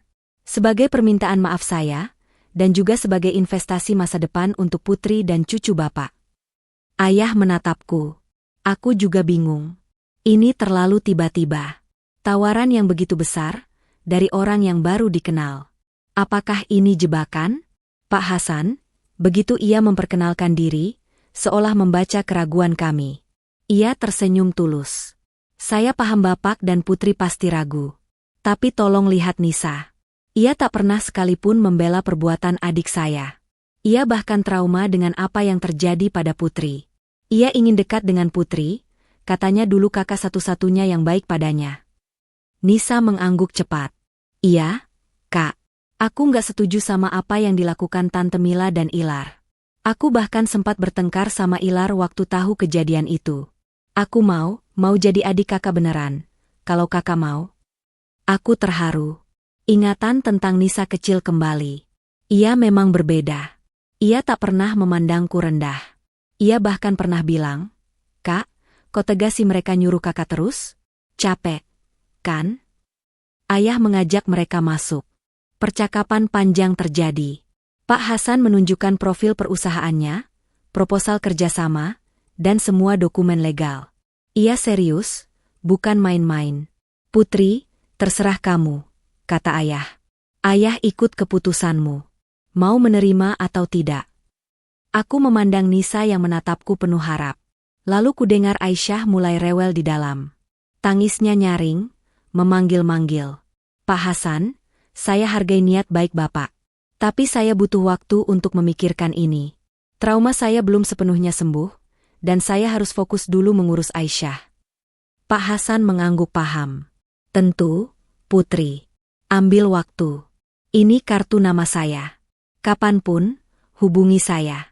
Dan Nisa, kalau boleh, sesekali main ke sini. Ia ingin dekat dengan ibu." Nisa tersenyum cerah. "Boleh. Kak, aku boleh main ke sini?" Aku tersenyum. "Boleh, Nis. Datanglah kapan saja." Mereka pamit. Nisa mencium tanganku sebelum pergi, lalu menjenguk Aisyah yang sedang digendong ayah. Matanya berbinar. "Cantik banget, Kak. Mirip kakak." Setelah mereka pergi, ayah memelukku. "Dunia memang penuh kejutan, ya, Nak?" "Iya, Yah. Kadang musuh punya saudara yang baik. Kadang saudara sendiri lebih kejam dari musuh." Malam itu, aku berpikir panjang. Tentang masa depan. Tentang Aisyah. Tentang kesempatan yang datang. Mungkin ini jalan yang Allah berikan. Mungkin ini awal dari hidup baru yang lebih baik. Setahun berlalu. Aisyah sudah setahun, sudah bisa duduk dan merangkak dengan lincah. Aku dan ayah akhirnya menerima tawaran Pak Hasan setelah pertimbangan matang. Kini kami tinggal di Jakarta, di rumah yang lebih besar, dengan usaha yang semakin berkembang. Ayah jadi direktur utama, aku bantu mengurus administrasi sambil mengasuh Aisyah. Nisa menjadi sahabat terbaikku. Ia hampir setiap akhir pekan datang, membantu menjaga Aisyah, mengajaknya bermain. Ia seperti adik yang tak pernah kumiliki. Bahkan ia lebih perhatian dari saudara kandung manapun. Hubungan kami benar-benar seperti kakak beradik. Suatu sore, saat Nisa sedang menemani Aisyah bermain di taman, teleponku berdering. Nomor tak dikenal. Ku jawab, dan suara di seberang membuatku terkejut. "Bu Putri, saya pengacara yang dulu menangani kasus ibu. Ada perkembangan baru." Jantungku berdegup kencang. "Perkembangan apa, Pak?" "Bu, Ibu Mila mengaku di dalam penjara bahwa kejadian itu bukan yang pertama. Ada rekaman CCTV lama dari rumah yang selama ini disembunyikan. Rupanya, selama ini ada kamera tersembunyi di ruang keluarga. Bukan untuk keamanan, tapi untuk hiburan Ibu Mila. Ia suka merekam aktivitas ibu dan menertawakannya dengan teman-temannya." Dunia serasa berhenti. Rekaman? Selama ini aku direkam tanpa tahu? Digunakan sebagai bahan tertawaan? Kami sudah mendapatkan rekaman itu, Bu. Isinya sangat mengerikan. Ada puluhan jam rekaman. Ibu disuruh cuci baju hingga tengah malam. Ibu dilempar sendok oleh Ilar karena masakan kurang garam. Ibu didorong Mas Haikal hingga jatuh saat hamil muda, yang saat itu belum diketahui. Dan yang paling parah, ada rekaman Ibu Mila berkata pada temannya, "Biarin aja dikunci di kamar mandi, biar tahu rasa. Paling-paling juga besok nurut lagi." Aku menangis. Menangis bukan karena sedih, tapi karena marah. Marah luar biasa. Mereka tidak hanya menyiksaku secara fisik, tapi juga menjadikannya tontonan, menjadikannya bahan lelucon. Aku tak lebih dari badut di mata mereka. Ayah yang mendengar percakapanku langsung mengambil alih telepon. Setelah bicara sebentar, ia menutup telepon dengan wajah merah padam. "Nak, ayah akan urus ini. Mereka harus dihukum lebih berat." Ayah segera berangkat ke kota asal, mengurus pelaporan baru. Pak Hasan ikut membantu dengan koneksinya. Pengacara kami bergerak cepat. Kasus dibuka ulang. Ibu Mila mendapat tambahan hukuman 5 tahun. Total 8 tahun penjara. Ilar yang sudah bebas masa percobaan karena dianggap berkelakuan baik, ternyata terlibat dalam penyembunyian barang bukti. Ia tahu tentang kamera itu, bahkan ikut menonton rekaman dan tertawa. Ia kembali harus berurusan dengan hukum. Masa percobaannya dicabut, ia harus menjalani hukuman 3 tahun penjara. Mas Haikal, meski tak terlibat langsung dalam penyembunyian kamera, tetap harus menjalani hukuman tambahan 1 tahun karena terbukti selama ini melakukan KDRT ringan namun berulang. Total hukumannya menjadi 6 tahun. Saat sidang tambahan, aku dihadapkan pada Ibu Mila yang sudah rapuh.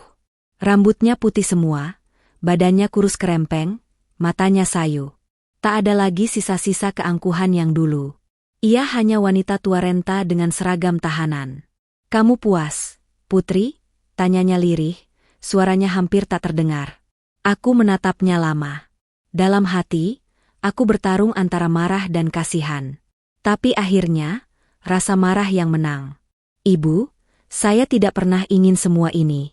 Saya hanya ingin diperlakukan seperti manusia.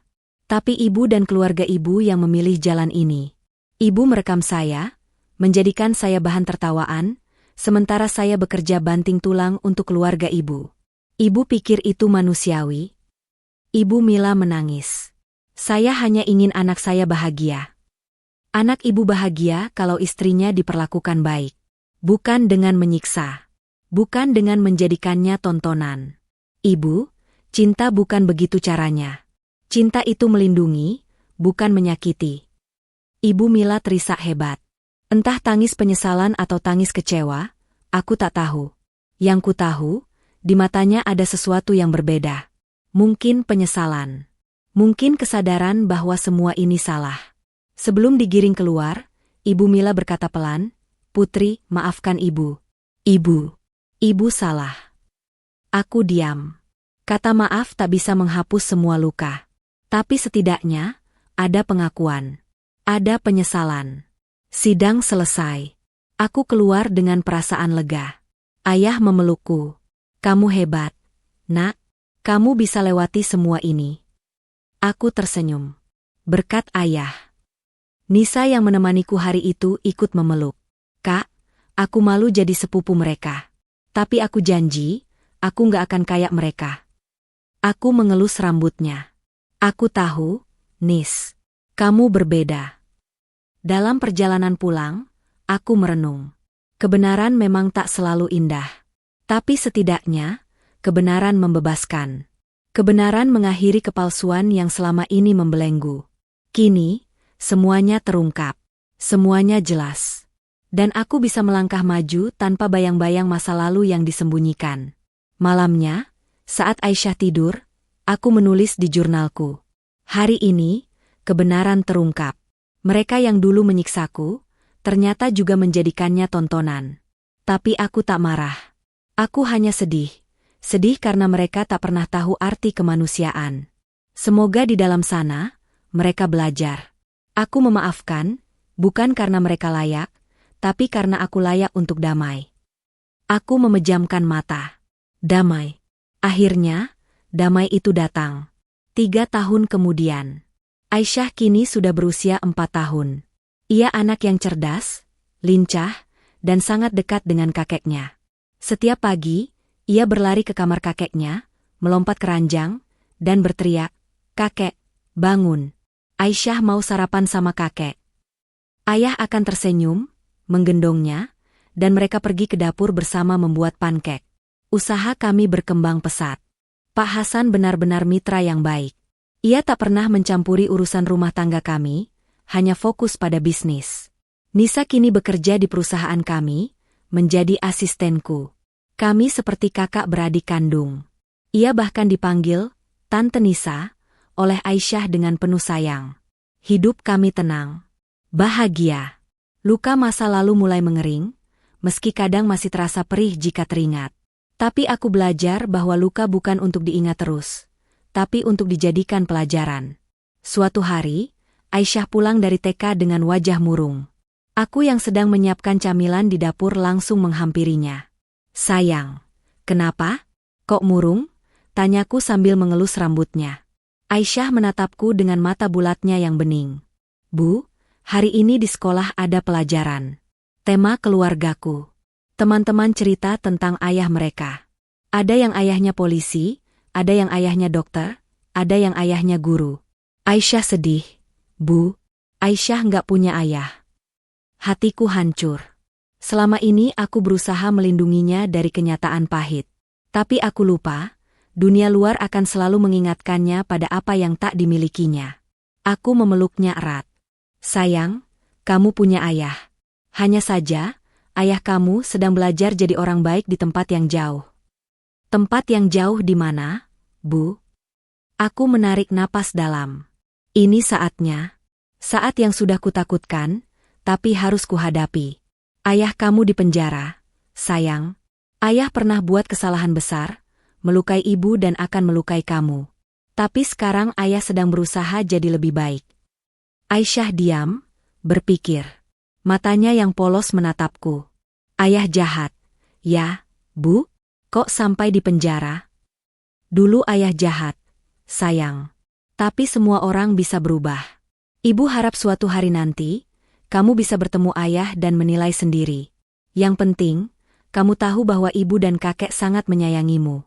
Kita keluarga, dan keluarga itu cukup. Aisyah tersenyum. Ibu dan kakek aja cukup. Aisyah sayang ibu, sayang kakek. Aku terharu.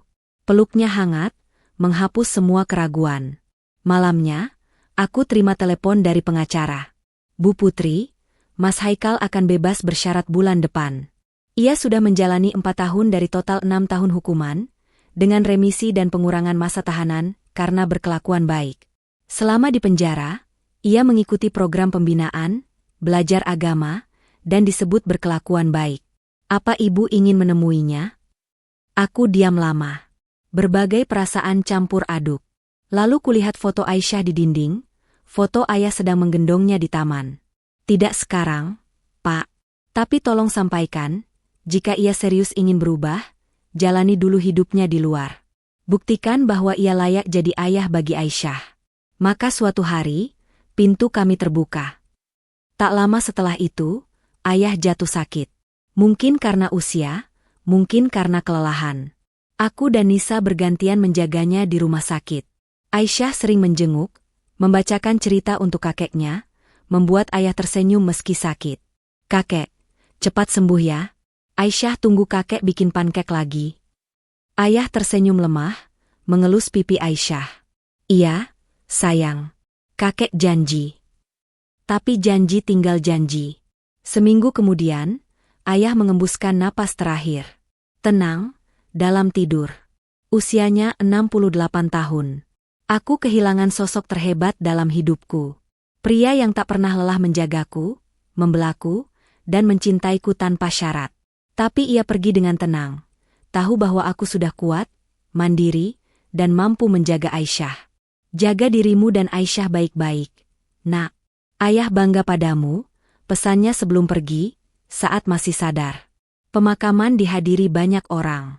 Pak Hasan, Nisa, karyawan perusahaan, bahkan beberapa tetangga lama yang dulu membelakangiku kini datang. Hidup memang aneh. Mereka yang dulu membenci, kini datang memberi penghormatan. Di sela-sela pelayat, seorang pria berdiri agak jauh. Berkemeja putih sederhana, wajah tua lebih dari usianya, rambut mulai menipis. Matanya tak lepas dari aku dan Aisyah yang sedang duduk di kursi. Mas Haikal. Ia tak mendekat. Hanya diam dari kejauhan. Mungkin takut, mungkin malu. Lalu setelah semua pelayat pulang, ia mendekat perlahan. Ia menatapku, menatap Aisyah yang masih linglung karena kehilangan kakeknya. Put? Suaranya bergetar. Aku diam, menatapnya. Ia lebih tua, lebih kurus, lebih rapuh. Tapi matanya berbeda. Tak ada lagi kebencian. Tak ada lagi keangkuhan. Hanya penyesalan. Aku turut berduka. Bapak Samsul orang baik. Terima kasih, jawabku singkat. Aisyah menatapnya heran. Bu, Siapa ini? Mas Haikal menatap Aisyah dengan mata berkaca-kaca. Ia gemetar. Aisyah, aku. Ini saatnya. Aku menarik napas panjang. Aisyah, ini ayahmu. Aisyah diam cukup lama. Matanya yang jernih menatap pria di depannya, mengamati dari ujung rambut sampai ujung kaki. Lalu ia berkata dengan polos, ayah yang di penjara itu. Mas Haikal menangis. Ia berlutut di depan Aisyah. Iya, nak. Ayah minta maaf. Ayah jahat dulu. Tapi ayah janji, ayah sudah berubah. Aisyah menatapku, mencari petunjuk. Aku mengangguk pelan. Ia lalu menatap Mas Haikal lagi. Ayah sudah belajar jadi baik, tanyanya, mengulang pertanyaan yang dulu sering kutanyakan padanya tentang konsep berubah. Mas Haikal terisak. Iya, nak. Ayah belajar setiap hari. Ayah mau jadi baik. Ayah mau jadi ayah yang baik buat Aisyah. Aisyah berpikir sebentar. Lalu ia bertanya, ayah bisa bikin ibu nangis lagi? Mas Haikal menggeleng keras. Enggak, nak. Ayah janji enggak akan pernah bikin ibu nangis lagi. Aisyah mengangguk, lalu berkata, kalau gitu, Aisyah maafin ayah. Tapi Aisyah tetap sayang ibu lebih. Mas Haikal menangis bahagia. Ia memeluk Aisyah dengan hati-hati, seolah memeluk benda paling berharga di dunia. Setelah itu, ia berdiri dan menatapku. Put, aku nggak minta kamu langsung maafin aku. Tapi tolong, kasih aku kesempatan buat buktiin. Aku kerja, aku cari nafkah, aku bantu kalian. Aku nggak minta jadi suami lagi, tapi jadi ayah buat Aisyah. Itu aja. Aku menatapnya lama. Luka bertahun-tahun tak bisa hilang dalam sehari. Tapi untuk Aisyah, mungkin ini yang terbaik. Buktikan, Haikal. Tapi ingat, sekali kau sakiti Aisyah, atau coba-coba sakiti aku lagi, aku nggak akan segan. Bukan cuma ayahku yang bisa bikin kau masuk penjara. Aku juga. Mas Haikal mengangguk patuh. Aku janji, Put. Malam itu, setelah semua pergi, aku duduk di kamar Aisyah yang sudah terlelap. Kutatap wajahnya yang damai. Lalu aku menulis di jurnalku.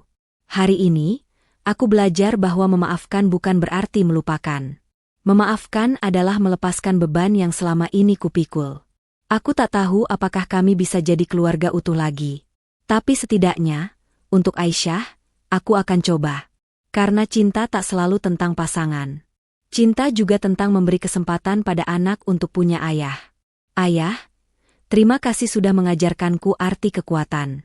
Kini aku berdiri di sini, dengan lukaku, dengan anakku, dan dengan masa depan yang entah bagaimana. Tapi aku yakin, apapun yang terjadi, aku akan baik-baik saja. Karena aku putri. Aku pernah melewati neraka, dan aku masih hidup.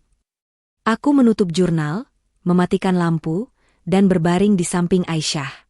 Di luar, bintang-bintang bertaburan. Seperti janji bahwa setelah malam yang kelam, pasti ada terang. Dan aku, dengan segala luka dan harapan, siap menyambut terang itu.